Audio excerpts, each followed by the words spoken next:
Welcome back. This video continues a discussion of my paper called I can't remember the title of the thing, Human Nature and the Phenomenology of Emotional Correspondence. And in the first video, first half of the paper, I try and argue that emotions can correspond, if emotions can correspond to the world, to objects in the world, it's because they're constituted, emotional states are constituted by their phenomenological qualities.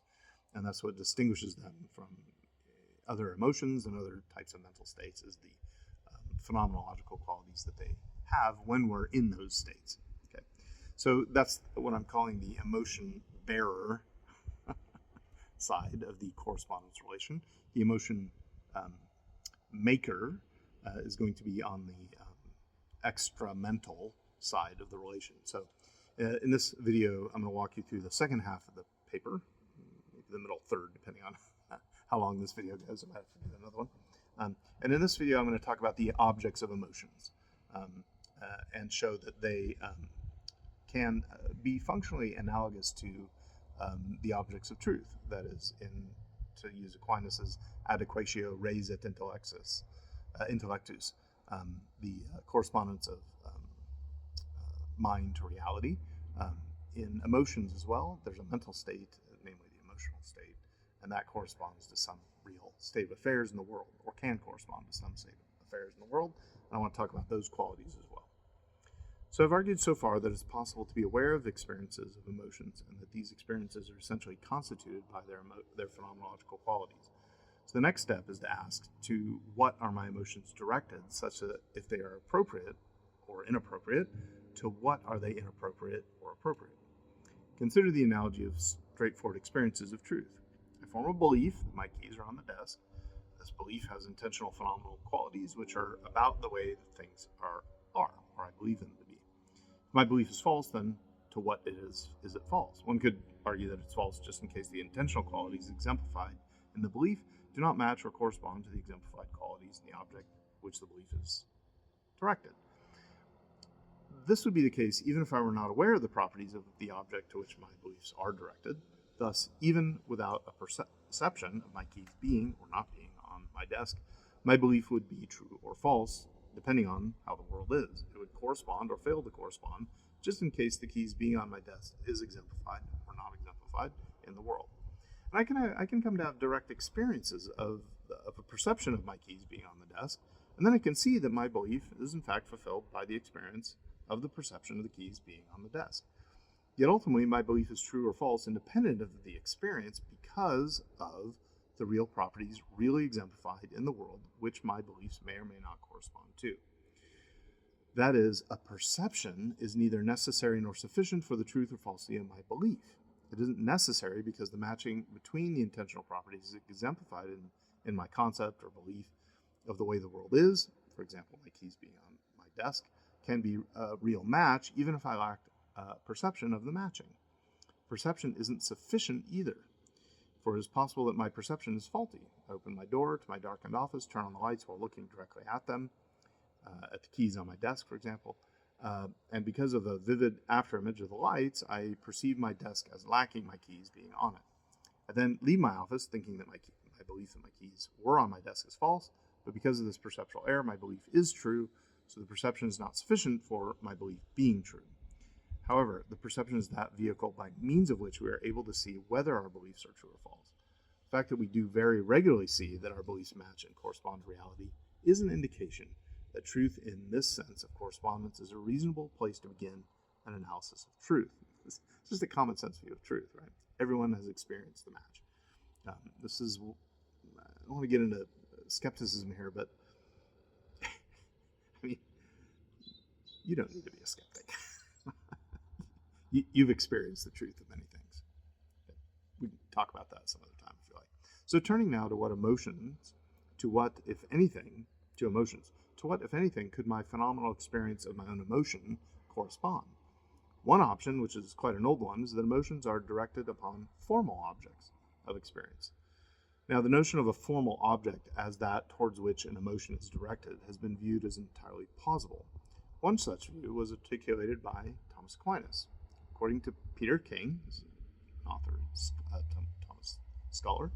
Aquinas maintained that the sensitive appetite, as a passive power, is reduced from potency to act when it inherits objectual content from the evaluative response-dependent concept, which is the actualization of the estimative power. For the resulting act of the sensitive appetite is the emotion of fear, for example, when it is caused by the formal object, the wolf as hard to avoid, imminent evil, with the appropriate associated somatic responses. Okay, so he's using an example of a wolf appearing, say, to someone out in the woods or in a field of sheep or something. And you have the emotion of fear, and it's an act of the sensitive appetite. So it involves our senses, and it's a appropriate response to a real possible object that can harm me. And so the thing which is it's corresponding to, my fear, is corresponding to that thing over there, the wolf, okay, as a formal object, or possibly internal to the mind. Okay. So more recently, Ronald de Souza has used the notion of formal object as the specific criterion of success, which for beliefs is truth, and which for emotions is the success that its target have the quality which corresponds to the emotion.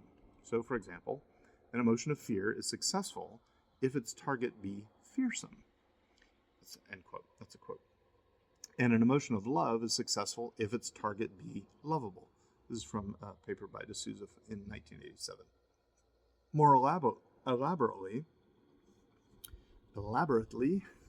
it's hard to say, de Souza states, quote, the formal object will still define the actual nature of the emotion and define its conditions of appropriateness in terms of whether the proposition or situation type has a property that instantiates the formal object. An attitude to being late for dinner is appropriately one of worry, that's the emotion, only if being late for dinner is rude or inconvenient or imprudent, or in short, has any property on which supervenes the higher order property of being worrisome. Okay. So he restates these notions as his thesis. He calls this Thesis 9. There's several theses in his paper, and this is called Thesis 9. And it goes like this, quote, if an emotion has a purely propositional object, it consists in an attitude appropriate to some fact, proposition, event, or situation type that has a property instantiating the formal object of that emotion. So on page 139, end quote. So de Souza's formal objects are connected somehow with something outside of them. However, de Souza, following Nissenbaum, who's another author on this topic, does not think that there's any object directedness of emotions such that there can be a strong natural correlation or correspondence between a formal object and a real object, or between emotions themselves and real objects. And here is the reasons for this view. Okay, this is going to be my worry, is that even the interpreter of Aquinas seems to make this notion of a formal object distinct from a real object. And the view that I want to defend is when we have an emotional state, it's directed towards the thing. Not a formal, by formal object we mean not something that's concrete, something that's more abstract, something that involves only a form of some kind. Okay, so here's de Souza's, de Souza's thinking following Nissenbaum, that there is not any object of directedness such that there can be a correlation between a formal object and a real object. Okay, here's what he says. He claims that Nissenbaum's arguments to the conclusion of the notion of object-directedness intentionality, or ODI, of emotions is incoherent. De Souza presents Nissenbaum's argument as follows as an argument against ODI. So, ODI means object-directedness intentionality. ODI means that emotions have a content specifiable in terms of propositions and or denoting expressions. Or ODI refers to a genuine relation to some existing object in which emotions relate to various aspects of emotional episodes, including the individual states of affairs in which the emotion is focused, as well as various explanatory properties. Okay, that's the first premise. Second premise, it's not the case that ODI means that emotions have a content specifiable in terms of propositions and or denoting expressions, because intentionality is merely a grammatical matter without ontological implications. Okay, so this is where things get wobbly. But this is his argument. So therefore, he concludes ODI refers to a genuine relation to some existing object. So now, D'Souza claims that his own view of the relation in P2 is one in which emotions emerge biologically from simple causality of reflexes to the full capacity of singular reference, with the unifying idea behind the emotion-world relation being one of meaningful representation of information. Okay, so now the main difficulty with this rejection of the objectivity of emotions based on intentionality is the rejection of intentionality as that by means of which our psychological states are what they are. It's the identity condition for psychological states. This, I think, is due to the simple fact that the qualities of intentional states are not reducible to physical properties. Examples from the literature and philosophy of mind, such as What Mary Didn't Know by Jackson or What It's Like to Be a Bat by Nagel, these types of arguments, coupled with the reality and uniqueness of first-person awareness of intentional states, as well as their incorrigibility of such states, can be thought of as starting points for a longer defense of the irreducibility of intentionality of physical states. Now, D'Souza's restatement of Nissenbaum's argument presupposes that intentionality is reducible to, or nothing but, something linguistic, qua propositions and or denoting expressions. That's his language. Okay. So, once you do that, you've shifted from having the mind relate to the world when it comes to emotions to having language, or the mind relate to language for the correspondence relation, whether it's truth or emotions. And once you do that, you've lost objectivity altogether, in my opinion. Okay. However, this seems unlikely that we can do this. For if one maintains that intentionality is linguistic, one simply shifts the question of whether or not propositions and denoting expressions can be what they are without the reality of intentionality. Both propositions and denoting expressions have content, which seems to be characterized by antecedent mental phenomenal intentional qualities. Therefore, P2 in Nissenbaum's conclusion has not been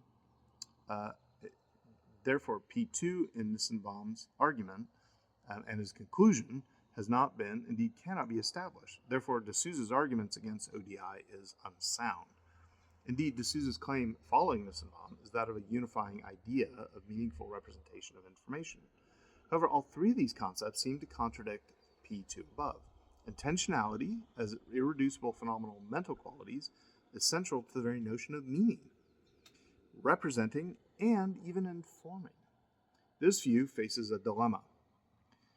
Either accept the irreducibility of phenomenal mental qualities or give an account of how meaning, representation, and information, analogously to emotions, are themselves episodes and states of affairs that are biologically emergent. It may be difficult for any reasonable argument for this sort of conclusion. If intentionality is reduced to causal relations, regardless of how complex, then consider two arguments in basic logical form, with each statement identified with a particular brain state. Okay, now this is, I think, one of the strongest arguments against any form of mind-brain reduction. And in the context of this argument, the attempt to reduce intentional states down to either linguistic expressions through the brain or something like that, anything physical, doesn't matter what chooses your candidate, is going to fail. Okay, so take modus ponens, for example. If P then Q, P therefore Q.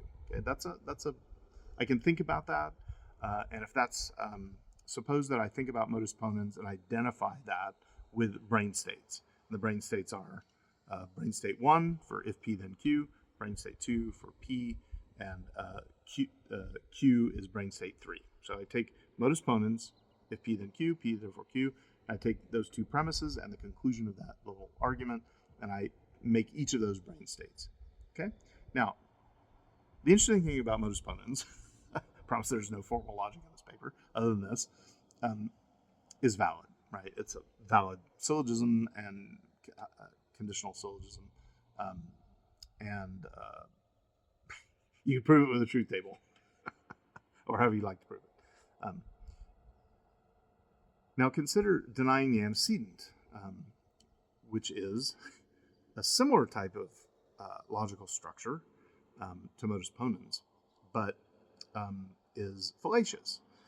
And it goes like this. If P then Q, not P, therefore not Q. Now suppose you took if P then Q and called that brain state 1 star, and then not P as BS brain state 2 star, and then not Q as brain state 3 star. Okay, so now you've got two sets of brain states. One of them being identified or paired with modus ponens, and the other being paired with denying the fallacy of denying the antecedent. Okay? Now the question is, one of those is valid, the other is invalid logically. But if they're both identical to brain states, then which brain state should I want to be in? In other words, if logic is reducible to brain states, modus ponens is identical in its character or nature as a brain state to the fallacy of denying the antecedent. Okay? And if you go that route, you lose all the normativity of logic. Okay? And I want to say the same thing for any move to reduce the phenomenological awareness of our emotional states to anything linguistic or physical within the brain. Okay. So assume for the discussion that BS1 through BS3 star are really nothing more than complex causal relations of the variety that D'Souza believes give rise to our mental lives. Suppose that one person argues for 3 and another for 3 star, and if 3 and 3 star, these are the conclusions of modus ponens and denying the antecedent, are ontologically reducible to or identical with complex causal relations, then how does one choose non-arbitrarily between them? Unless there is a real intentionality to logical relations such that we can be directly aware of those relations because of the intentional phenomena, then logic itself becomes something that is a mere tool and used for our own interests. Now, I'm going to say the same thing will apply to emotions. Once you let emotions, the phenomenological qualities, go as realities that are distinct from something physical, once you detach that from reality, then emotions become the playthings of those in power. And then they can't correspond to anything either, or they correspond to only things determined by the use of language or physical descriptions or something like that. D'Souza's view of the relationships between emotions, formal objects, and emotions and the world without intentionality as a real, irreducible phenomena seems to be unreasonable because it does away with rationality itself. Thus, D'Souza faces a dilemma. Either accept the reality of intentionality or admit that the alternative view is unreasonable. Intentional states, for example, concepts, connect with their objects because those objects really instantiate the same universals that are intentionally present in intentional states. So take a simple case of truth. As again, I'm moving back to the analogy here with truth. I'll get back to emotions in a moment. Take a simple case of truth. My belief that the book is in the bookstore is about the book being in the bookstore. And what it allows me, and it is what allows me to guide myself to the bookstore to look to see if there's a match between my belief and the way things are. The intentional states of the belief fit the books in the way a door fits a frame, if the book is there. Right? Both realities stand in relation to the same universal. This is possible for emotions. If this is possible for emotions, then the intentional qualities of an emotional state will not only be directed towards the world, but be related to the same universals that are instantiated in the world. Okay, now that might have been too quick. What I'm saying is, for example, let's just use a case here. I suppose I showed you this device. I said, look, I'm thinking of a phone that is rectangular. And my thought is of something rectangular, and then I show you the phone, and I show you that it's rectangular, and there's 4 sides on it. So the thought that I have is of, it's got an intentional quality to it that is about rectangularity. In other words, a rectangularity is instantiated in an intentional mode or way in my thought. Rectangularity is also instantiated in a different way, but also instantiated in this object. Rectangularity is present in the object, and rectangularity is present as an object of thought in my thought itself of the phone, or of the rectangular object. Excuse me. The rectangularity present before my mind is the same qualitative rectangularity that is present in the object. In other words, the object and the thought share in the same qualitative nature of rectangularity itself. Okay? So, D'Souza speaks of these things like this when he says, okay, let me go back here. Okay. Both realities stand in relation to the same universal. If this is possible for emotions, then intentional qualities of an emotional state will not only be directed towards the world, but be related to the same universals that are instantiated in the world. D'Souza speaks of things like this when he says that things like an emotion of fear, for example, is successful if its target be fearsome. However, the notion of success for D'Souza is quite different from that notion of correspondence between an intentional state and its object.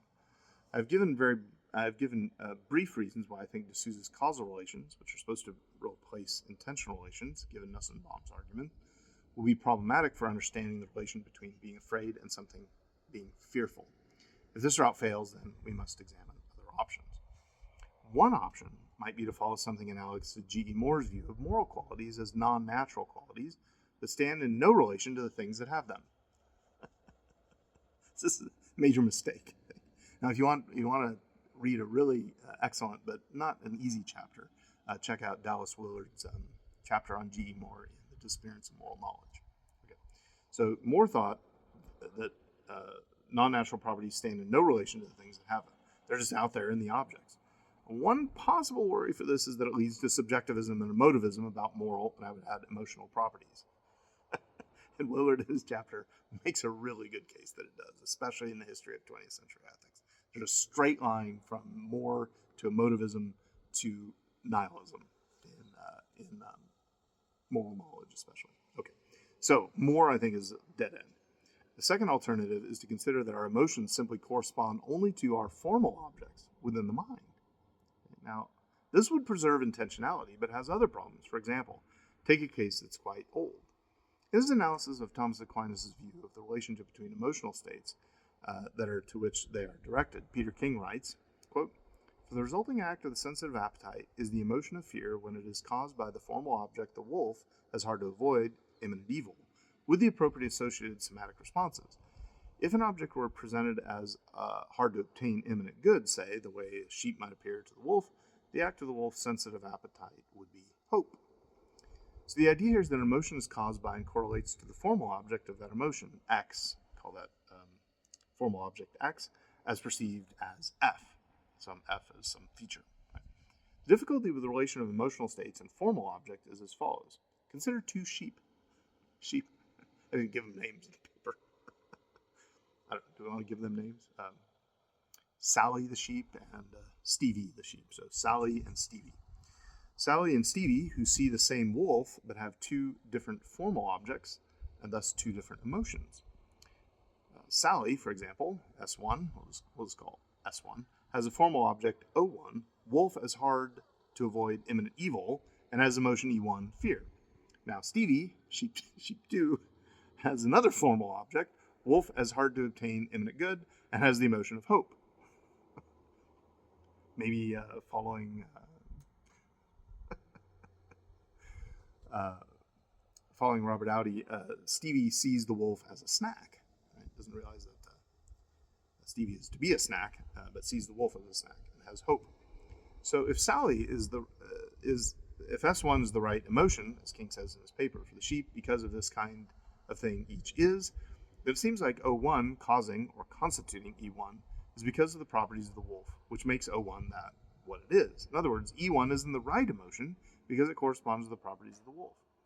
If this is the case, then emotions appropriately correspond not merely to formal objects, but to objects themselves, albeit or by means of, through or by means of formal objects. Right? So, in other words, if you have a disparity of possible formal objects and possible emotional responses, the question is going to become, which one should I have? In the concluding section of King's paper, King discusses the analogy of perception, which he claims Aquinas uses. He writes, quote, "Indeed, Aquinas exploits the structural parallel between perception and emotion frequently, and as with perceptions, he holds that the most fundamental way to understand emotions is to see them as modes of engagement with the world." End quote. I take this to mean here that Aquinas does believe that our emotions do engage the world by fitting or not fitting the real properties of objects and not merely fitting or not fitting the formal object within the presence of emotional states, right? In other words, you got to get beyond these formal objects. The formal objects might be great before the mind, but they've got to be grounded in something external to us, in reality itself. It is the objects themselves, the things themselves, which have the properties they do, regardless of the formal objects that an individual may experience to which our emotions ultimately fit or correspond or not. Right? Just think about that. Those two sheep who have very different formal objects present before their consciousness. Right? One of them matches reality, the other doesn't. Further, this is what explains how emotions can be wrong. The formal objects don't correspond to any properties in the objects which they are about. This leads us to our third option. This is the option I really want to defend. One can argue that the intentional properties of emotions correspond to real emotional properties in the world that occur in objects, not in a non-natural Morean sense, but due to other natural properties had by human actions, states of affairs, artifacts, really anything that exists. In other words, emotional qualities are going to be qualities that are identical to the being of things.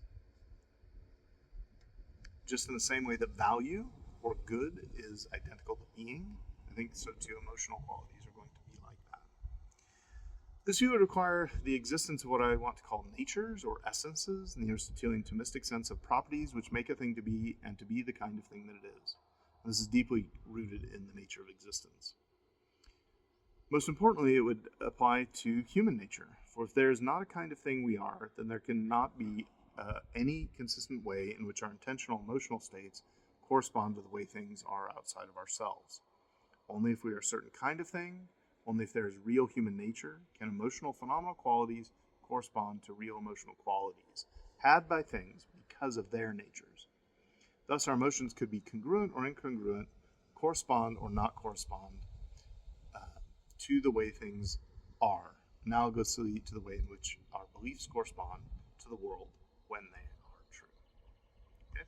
Come back and do a third video on human nature and the kinds of things that we are and how emotions play into that. Thanks for watching. Stay psyched, Grom. You.